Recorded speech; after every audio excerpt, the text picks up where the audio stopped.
I'm Ann Croker, writing coach. If you're tuning in for the first time, welcome. If you're a regular, welcome back. I'm sharing my best skills and strategies to help writers build skills, pursue publishing, and achieve their writing goals by being more curious, creative, and productive. Little Y stick, fragile, knobby crossroads in my fingers, bring me eyes to see how God is in my midst. Jennifer Dukes-Lee wrote that while she was at a writing retreat where she was the keynote speaker. She and I talked briefly about a poem prompt that I had found in Poemcrazy, a book by Susan Goldsmith Woldridge. In chapter 31, entitled Bring Me Magic, Susan instructs us to go out into nature and find something that attracts our attention for some reason.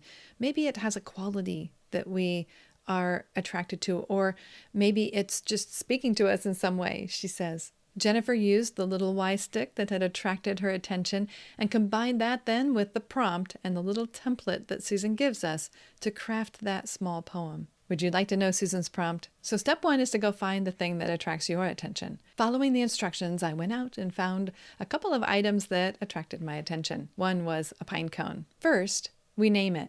And you can name it by its actual name, like a pine cone, or you could make up a name. It doesn't really matter. Then you describe some of the qualities that it has. And then finally, you have a line that starts, bring me your, and then it'll be a quality that this item has. As with any creative venture or poem, you get to make it your own. You can leave off the bring me part. You can expand on its name or its description. Make it yours. Here's an example from Susan's book from a 7th grader. Dead rose, crinkly as paper, bring me love. This exercise taps into attentiveness, imagination, making connections. To encourage you to use a made-up name, Susan says you could call a mushroom, for example, white sticky or plump cloud or mushroom. You might have an object and call it by its real name, ginkgo or fan leaf. So if you were to piece something together using a mushroom, we could look at Susan's example of what you might end up with. Honey mushroom floating in grass like a plump cloud. Bring me your love of dark places. After you've spent some time with your object, the final template is then name, real or made up, you look like, fill that in however you wish, and then bring me. Now that you know the template, let me read you Jennifer's again.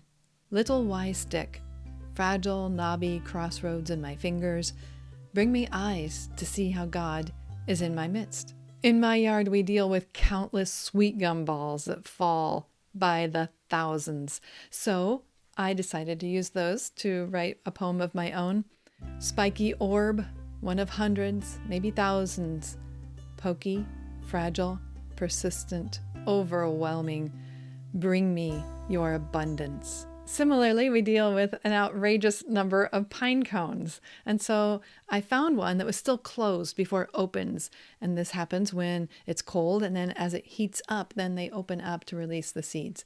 So here's one for the smooth version of the pine cone. Smooth pine cone, waiting to warm, waiting to share yourself. Hatches shut tight against the cold, thankless world, smooth, protecting yourself, soon to unlatch and open. Bring me your care and caution, knowing the time to stay guarded and safe, and knowing the time to open oneself, to be fully seen. Go find a little something that attracts you, preferably in nature, and you can follow this prompt as well. Remember to name it. It can be its actual name or a made-up name. Then describe it, and then finally, start with that prompt on the last line, bring me your, and fill in the blank. And then when you write yours, share it with me. I can't wait to read what you come up with.